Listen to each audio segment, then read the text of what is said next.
Ladies and gentlemen, welcome to another episode of the Anything Wrestling Podcast. Thank you once again for joining us today. We are back here for another episode. It is not a triple threat today, unfortunately. We are still missing Dan the Man. He will be back soon. However, it is the Shant. Ladies and gentlemen, my name is the Commish. And I will be the advocate of this podcast and this episode. And, on a quick note, You can catch all your favorite programming only on the WWE Network for a non-negotiable but very reasonable price of only $9.99. not $1,000? It's not $10. $9.99. So these matches, unfortunately, you cannot catch them on the WWE Network because today's episode consists of something we call dream matches. Everybody has had this. Every wrestling fan, I don't care what part of the world you're from, has always wanted to see their favorites go up against their other favorites. And again, this is something that we've always thought of as fans. Who would you always want to see? Who have you dreamed? It doesn't matter what point of their career they were at, whether they're prime, they're coming up, they were retired and coming back for one more match. It doesn't matter. We've always had the inkling of wanting to know, oh, I would love to see so-and-so versus so-and-so. I would love to see this match happen if it was possible. So, with that said, let's start a breakdown of these dream matches. We're starting off with mine first. I think I'm going to go down your list from bottom to up. Okay, let's do it. A triple threat match. And I actually would agree with this one. Hulk Hogan, the Immortal One, versus Macho Man, a.k.a. King Savage. Also versus the one, the Ultimate Warrior. You know, the reason why I'm and I wrote this in, I believe we stated on a podcast previously that this year I went back and I binge watched all the first 14 WrestleManias. And you watch those first 8-9 WrestleManias and you see that there's three people who are a very integral part of that. Hulk Hogan, Macho Man, and Ultimate Warrior. Ultimate Warrior and Macho Man have unfortunately left us. But I feel like just a classic match between the era of Hulkamania and just kind of like that late 80s, early 90s, triple threat type of thing where you have three top stars from that time competing to see who gets the first pinfall or submission. Absolutely. You got the high flyer Macho Man, you got the two bulky guys, Ultimate Warrior and Hogan, with these power moves, and you have Hulkamania, in all its glory. I would have loved to seen these three. We got 2 out of 3. We got Warrior and Macho Man. We got Macho Man and Hogan. We got Warrior and Hogan. But never in the same ring together at the same time. And just by just reading off that match, to me, that's a lot. You have what every wrestling fan, at least in our age range, grew up with. You have the greatest that in this sport that I guess for us start, even though wrestling's been around almost forever, they started it. And it's how could headline any pay-per-view. I don't care if it's WrestleMania, Royal Rumble, Survivor Series, doesn't matter what. Your next match that you wrote in, Daniel Bryan versus Brock Lesnar. It could be for the WWE Championship, either at SummerSlam or WrestleMania. Why'd you pick this one? Daniel Bryan, before he got injured and came back, said that his dream match was against Brock Lesnar for the championship. And I, just thinking about that, I'm like, you want to talk about a comeback story. You want to talk about Daniel Bryan being the underdog, because I think back to the Shield and Authority storyline where he truly was, it was one guy versus 7 or 8 people. But I feel like this match kind of risky considering his his injuries. But if you can safely put a match together, I would love to see Daniel and Brock Lesnar. Once again, you got a high flyer and a beast who's just gonna keep on coming at you, keep on coming at you. I think that these two, if they're given the platform and the opportunity, can have one hell of a match. I kind of like how the odds are against Daniel Bryan in this match if you were to do it, because one, you have the beast among beasts, like just you would feel like it'd be a dominant match. But the thing is that I don't know if you guys have ever noticed, a beast can never keep up with speed. He can never really keep up with agility. Granted that Brock has displayed agility of his own throughout his career, Daniel Bryan would probably be too much for him as far as the speed goes. I like this match. It would work great. I don't see it as much at WrestleMania, but I do see it as a SummerSlam main 100%. event. This next one, I'm kind of jumping off your list, like not in order, but like order how I ranked it. You wrote, this is my fourth pick, Seth Rollins versus The Undertaker. Are we talking American Badass or are we talking the Dead Man? No, we're talking pure Dead Man WrestleMania match. So why these two? First of all, Undertaker is The Undertaker. He's one of your favorites? He's one of my favorites. Yep, definitely. Been around a long time. And Seth Rollins is my guy right now. He's the one guy that if he's coming to the ring with a microphone in hand, I'm listening, I'm fully aware. If he's wrestling, I'm paying attention. I feel like there are just two people where when you think of them and you think, what if I put these two together? What kind of a match can they construct? I think these two would be able to have one hell of a match. Well, I mean, granted, we kind of got it when The Undertaker, I don't remember who his partner was, but he kind of went up against Seth and the rest of the Shield. Daniel Bryan and Team Hell No, yep. We kind of got to see that a little bit, and very little. Even through that, this reminds me of like Shawn Michaels versus Undertaker. But Seth has obviously a longer repertoire of moves in his capability. He would give a hell of a show with The Undertaker. This would be a worthy WrestleMania match, of course, for sure. Even though he's your guy, I would give this to The Undertaker to add on to the streak. But I think Seth would be more than okay with that because he would put on a hell of a match. Now, let me ask you something. Ironically, I thought of this last night. Would you be okay with Seth winning this match and retiring The Undertaker? Because at that point, you're pushing a star who is basically established at this point, but is still at that point in his career where he can add to his resume and is literally the future of the business. I mean, granted that we are unfortunate beforehand, very hostile about who kind of gave The Undertaker another loss on his record with Roman. If it was Seth, I probably would be okay with it. Probably. Because one, he still has plenty of time in his career to do a lot with his career. Yeah. He's already accomplished a lot as is on his own. Obviously with the Shield. I think it would be okay. Granted that it's still The Undertaker. Again, he would probably be my one exception. One of a few. But yeah, I would give you that.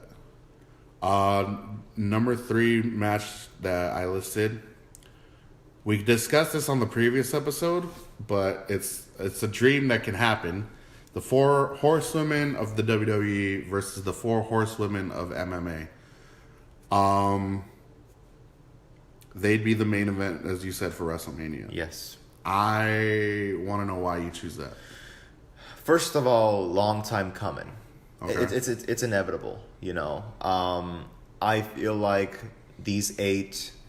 First of all, Becky, Charlotte, Bayley, and Sasha. No matter whether you hate one and you like the other 3, or you hate 2 and you like the other 2, no matter what, these 4 are basically the face of the revolution of women's wrestling. I know I'm gonna get a lot of flack for that, but just think about it for a minute. The matches that all 4 of these women were having in NXT to coming to the main roster. And then you have the implementation of, oh, there's a 4 horsewomen somewhere else in another industry. It's in the MMA. And especially now, I mean, Ronda's in the WWE, Shayna's in the WWE. The other two, who, forgive me, I don't know their names. It's Jessamyn Duke and Marina Schaefer. There it is. They, as we discussed in the previous episode on Evolution, they kind of made their debut, kind of. Right now, like, you have Jessamyn and Marina. They're already at the Performance Center. There you go. So they're going the stronger route of building themselves up in the WWE. You already got Shayna in, and she's already being a dominant force in NXT. Yeah. You've always wanted to see, like, oh, if there's already, like, even in the past, like, let's take this back to the 4 Horsemen. You've always wondered, like, who can take them down? Like, what era of, like another 4 stable could stop these guys? Now that it's, like, we're moving into the present, granted that, yes, men teams are always going to be great, but we are in an evolution of women's wrestling that's more than just 30-second matches, more than just bikinis and, you know, bra and panties and evening gown matches. We're going into competitive one-on-ones, last women standing, Hell in a Cell, cage matches. You're going to be excited about one of my matches that I mentioned that will hopefully happen in the future. But to see these 8 women, one stable already established in the WWE, one that's kind of been established in MMA that we were unaware of because if we're not MMA fans, we never knew. Right, yeah. But it's been there. And it's like, the dream would be to see who's the better. And this makes it even interesting because it's wrestling versus mixed martial arts. You get to see 2 worlds collide and really find out who's the better. Who would you have win this match? Honestly, you set this up for WrestleMania. It'd be hard to determine. I have stated that as a secondary thing, I would love to have a Survivor Series traditional match, elimination match. I would have to have it like that because it would really come down to who wants it more, WWE or MMA. It'd be hard to pick, but I would have to side with WWE. There you go. Okay. We're into your number 2 match, which I find very interesting. The Shield versus the New World Order. The original 3, not the 40 guys that joined the group. Including Disco Inferno. We're talking about Hulk Hogan, Scott Hall, and Kevin Nash. Big Daddy Cool. The original 3 members of the NWO, the Outsiders. Why this match? Oh, and you stated that this would be a 6-man Survivor Series elimination. Yes. Once again, you just mentioned it in the previous match, where when you have a really good team who establishes themselves, the first question that comes to mind is, who can take them down? Especially when the Shield, I feel like Drew, Dolph, and Strowman really dominated them in this last feud that we saw. They racked up a couple victories and left the Shield kind of broken down. But I think to have those 3 versus the 3 of the NWO is just like, okay, you guys in WCW were unstoppable. Us in the WWE, we were unstoppable. Who's better? Let's find out. And can you just imagine, because in this match you have high flyers, you have big man, you have, you know... You have the odds evened out as far as, like, technical skill versus, like, agility and strength. Yeah. Versus speed and dominance. All throughout, all 6. I would kind of make this a little more interesting. Okay. I would throw in one more team. Make this a 3-way. Like a 9-person elimination. Who? The original DX. Shawn, Hunter, and Chyna. Chyna can compete. Okay. You have, at that point, okay, a rivalry that had been built for years with WCW wrestling versus the WWE with, you know, D-Generation X.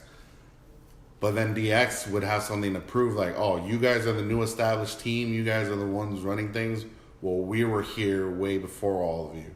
So let's see who really is the dominant. And for the record, I wouldn't want to see like 20 interferences in this match. Oh, no. I want a pure contest. Yeah, granted, like you have X-Pac, you have the New Age Road Outlaws. Dogg and Billy Gunn and Who else do you have from NWO? All 40 of their fucking all members. 5 limousines. Yes. Did it really take 5 limousines to I bring think it was, everybody like, on one point? 4. Big Show, I think, is so synonymous with the story where he's like, you would come to the arena and you would see just 4 or 5 black limos just pull up, and everyone comes down and everyone's got an NWO shirt on, But How yeah, did you guys add so many people to the NWO? yeah, I would love to see this match just to see. Shield versus NWO. No, that'd be great. It would be, and it shows like past versus present, but obviously this would show like Prime versus Prime. Yes. Your number 2 match, which actually that was your number 2. Okay, we're going to your final, and this is your number 1 match. This is really a clash of legend versus legend, like past, present. I'm gonna say his name first because the next name deserves the glory after. Hulk Hogan versus the one, the only Stone Cold Steve Austin WrestleMania. for WrestleMania. This would be main event or second main event? This would be the main event. Close out of the show? Yeah. Okay. I'm gonna go back to what I alluded to earlier. So before I watched the first 14 WrestleManias, Hulk Hogan to me he's Hulk Hogan. Top guy. We know who he is. We love him. But when I went back and I saw all those WrestleManias, I'm like, my God, Hulk Hogan. And you get a chance to see who Hulk Hogan was and how the fans went crazy for him. The energy that he brought into the arena, you're like, before there was a Steve Austin, before there was a Rock, before there was a Bret Hart or a Shawn Michaels, there was a Hulk Hogan, And I think I'm like, my God, that makes a lot of sense, because the face of WWE late 80s, early 90s versus the face of late 90s, early millennium, Attitude Era versus the Hulkamania era, like the golden age. and the Golden Age. The fact that this almost happened in 2002, I'm like, oh my God. It was almost there. Like it should have been something that happened, and it's like you wonder what could have been. I mean, granted, you did get it, and I know this is your personal dream match, or not even personal dream. It's your favorite WrestleMania match between The Rock and Hulk Hogan. The fact that it was The Rock and Hogan instead of Austin and Hogan. The Rock and Hogan actually happened, where Austin and Hogan didn't. I'm just saying it like that because it's the matter that, imagine if this did go down, that would actually go even higher than The Rock versus Hulk Hogan, because at that point you have everything you've always wanted to see. You want to see who really is the baddest overall in wrestling, period. It doesn't matter if it's WCW wrestling or if it's ECW. It would not matter at all. You would have legend versus legend, icon versus icon. Like, it'd be the glory match that everyone has been salivating at the mouth to see forever. Because, granted, you can do it on WWE 2K19 or any other wrestling game that has these 2 playable characters, but you want to actually see it happen. Yeah. Who would you book to win, though? Austin. Austin, no matter what? He's my guy. I would not want the match to end in controversy, but it wouldn't matter who wins to me. Really? Austin or Hogan, it would not matter.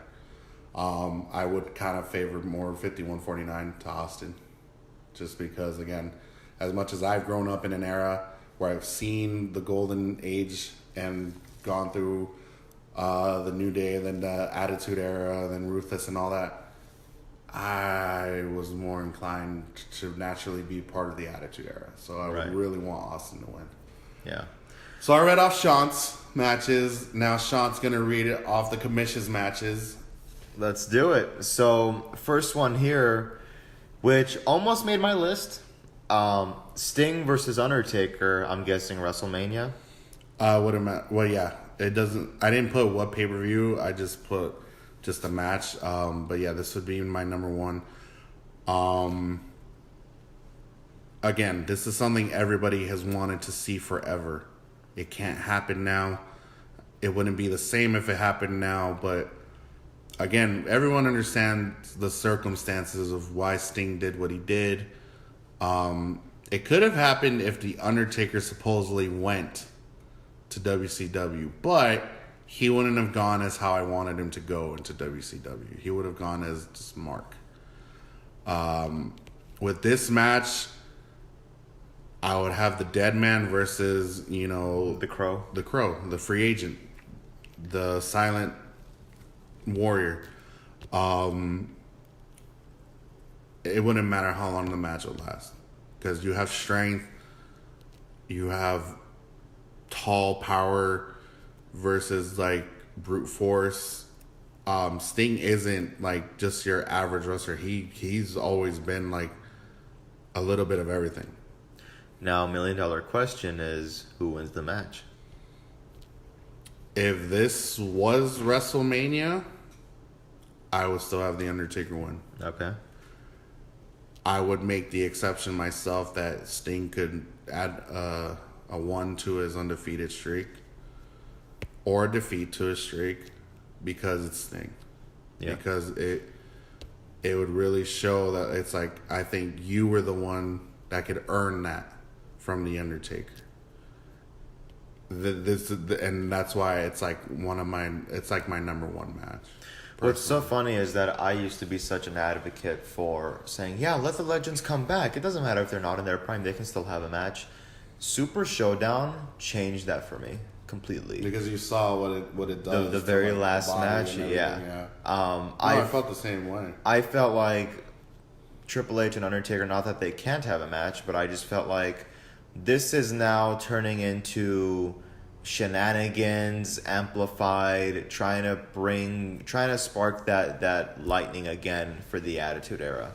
And it's one of those things where it's like, you know what, it's better left alone. If it's not broken, don't fix it. Mm-hmm. And that's why this almost made my list. In their prime, yeah, definitely, because this to me was the equivalent of Austin and Hogan. Yeah, everyone pretty much put it together like, yeah, that's a match that we want to see. We can't see it anymore, unfortunately.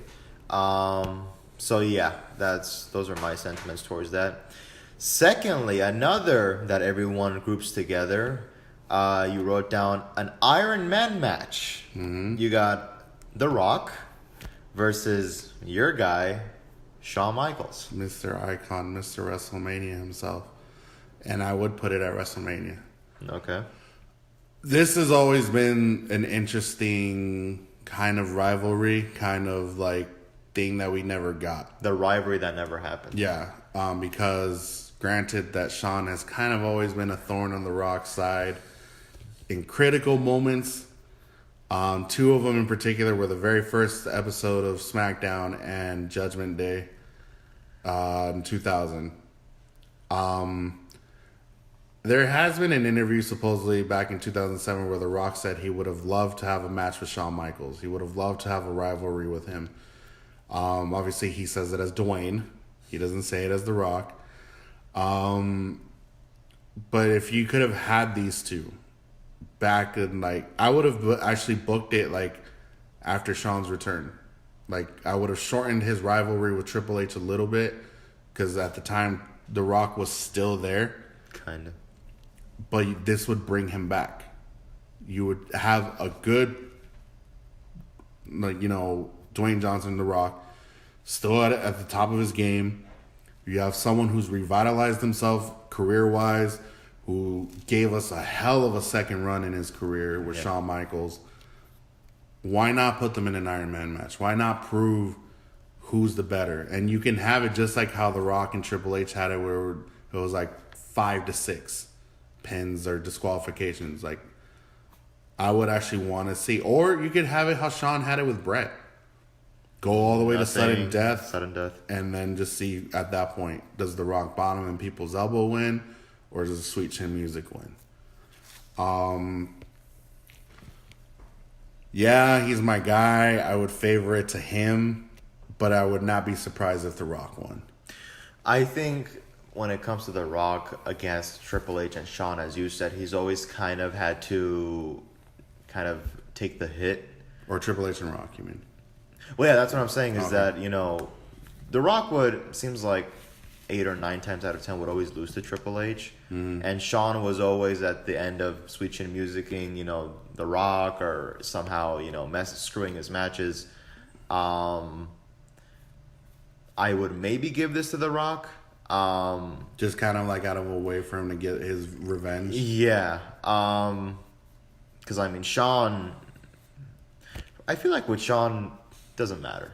Like he can win or lose. He doesn't. Still- He doesn't have the best WrestleMania record yet. The guy is Mr. WrestleMania because he puts on a show. He puts on a show, exactly, the showstopper. So, but I think and for The Rock, it's been about that a little bit, because The Rock has taken some hits, but I would personally love to see this match. I love Iron Man matches. I will tell you this though, it will not be in Pittsburgh. That says a lot about you people. Third match here. And actually, I had to look at this for a minute and then kind of had to put it together. Last woman standing match. Beth Phoenix versus Chyna. Now we just got the second last woman standing match at Evolution, which was amazing, between Charlotte and Becky Lynch, which, by the way, we do have playing in the background on mute. Only on the WWE Network, which you can get for a non-negotiable but very reasonable price of only $9.99. Imagine this. You have the trailblazer for the women's division, who deserves her spot in the Hall of Fame already, but will be very impossible to get in there. Chyna versus another woman who kind of took that role herself and almost had the same accolades come her way as far as like being competitive with the men in Beth Phoenix. Almost reminded us of Chyna, Yeah, essentially. Beth Phoenix was a force in her time. Like she was just as powerful. She wasn't as tall and big, but she still proved she can wrestle against women. She can wrestle even against men. She is the second woman in history to enter the Royal Rumble in the men's division. Why not have these two go all out? Like you would get to see like the 9th wonder of the world versus like, I consider the 10th wonder of the world. Both of them being powerhouses. We've seen them press, other women above their heads and do it like nothing. Yeah, exactly. And Chyna was always the type of person to just power bomb your ass through that mat and just do whatever she had to do. Beth, pretty resilient in most of her matches and showing a lot of strength. I would love to see these two go at it 100%. 100%. And the only reason why I made it a last woman standing match is because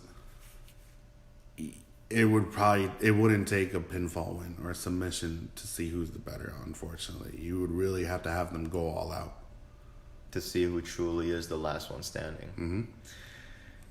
We go down to another one. I'm a sucker for this type of match, so I am very much in favor of this. You have an Elimination Chamber match. Sasha Banks versus Alexa Bliss. This girl. Versus Charlotte. Versus the man, Becky Lynch. Versus Bayley. Versus Asuka. Mm-hmm. I love Elimination Chamber matches. I thought that the first one that happened earlier this year with the women was awesome. I loved it. Let's see. I know Sasha was in that match. Bliss was in that match. Bayley was in that match. Okay, so you've implemented Asuka and Becky Lynch. I would love to see this any day of the week. This can possibly happen. You have all these women right now on the rosters. If it were to happen, like, you will see, I think this would top the last one. Who would you have win? Honestly, it'd be between Becky and Asuka. Okay. It would come down to them two. As much as Charlotte is one of my favorite women's wrestlers right now, I don't see her winning this. I would have either Sasha or Bliss be one of the few final competitors left in this match, but I would bring it down to Asuka and Becky. I would want the current day Becky Lynch in this match, not Yeah, no, no, before no. anti-hero. And I would not want dancing, smiley Asuka. No, I want Empress of Tomorrow and anti-hero, the man, Becky. in Yes. this. I want those competitors in here. I want, current super heel Bliss in this. I want, it's all about the Boss and Hug connection in there, but I also want their rivalry to come back as a new Yeah. with Sasha and Bailey.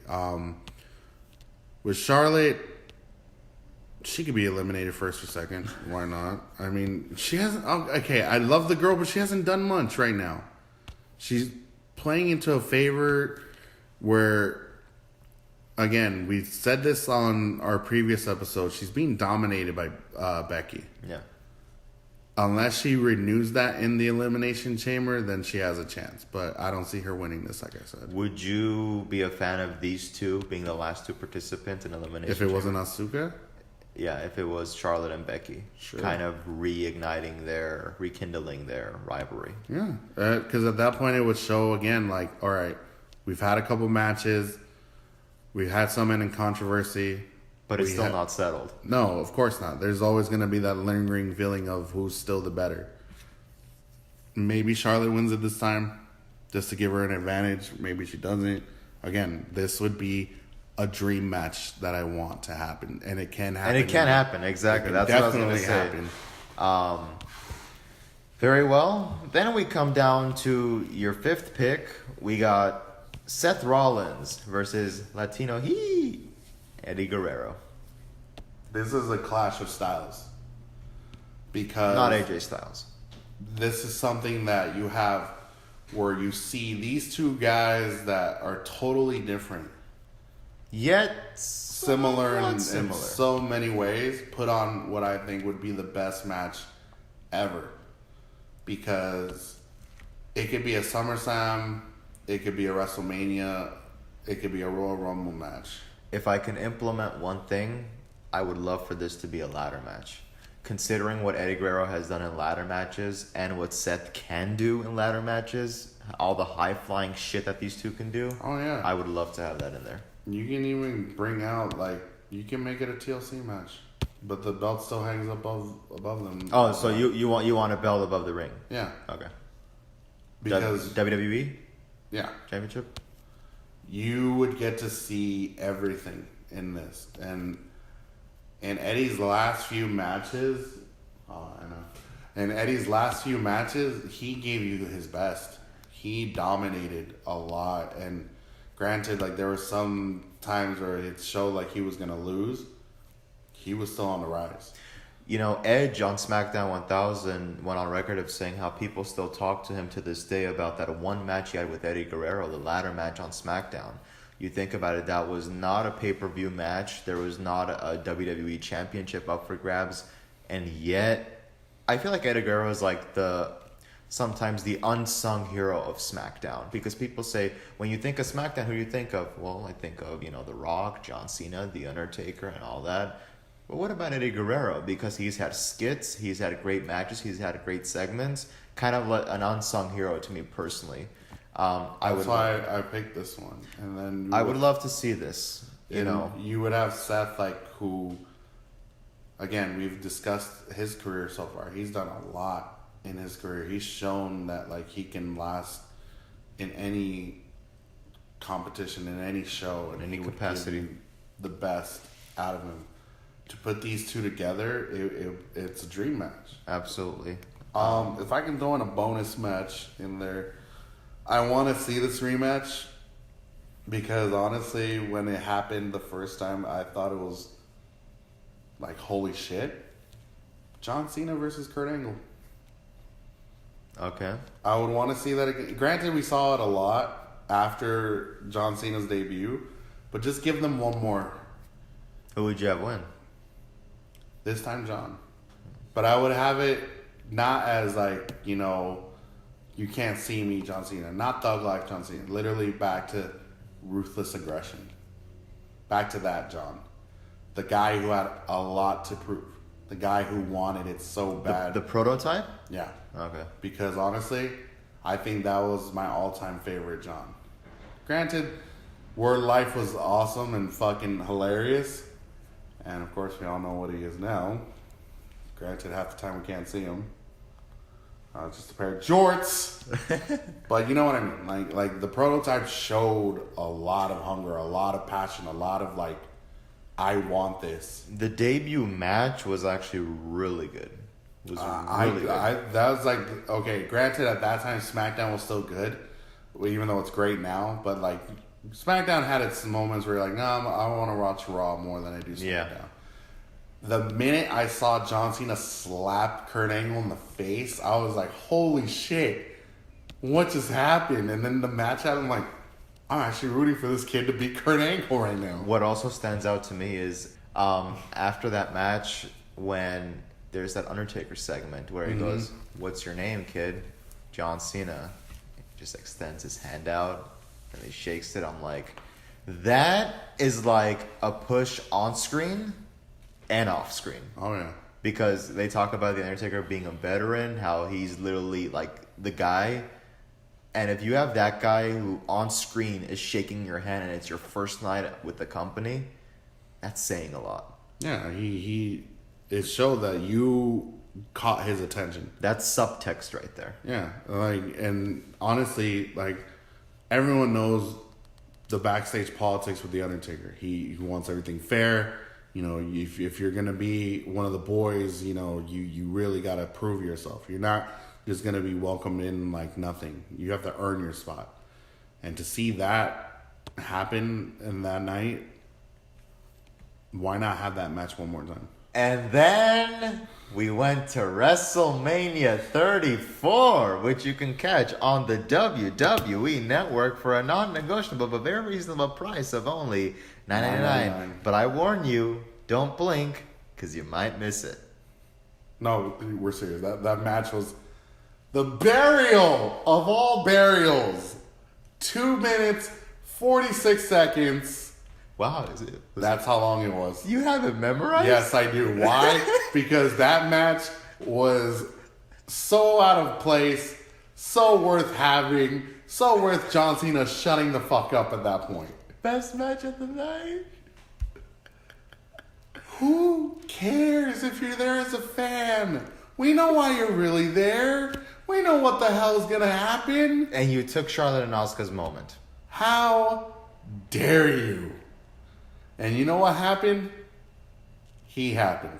And he happened to kick your ass because of that. No, but in all seriousness, yes, I am a fan of all these matches. Some of them Fan of yours. we obviously cannot have because some of these people are no longer with us. Or because of careers or age and timing wouldn't make the matches as great as we would want them to be. As you say, father time. Because again, Father Time is undefeated against any athlete in any sport. I don't care if it's football, baseball, basketball, professional wrestling, MMA. Father Time always wins. So there you go, guys. We just broke down some of our favorite dream matches that we would love to see in a WWE ring. Let us know yours in the comment section below. Thank you so much for joining us, and we will see you all next time.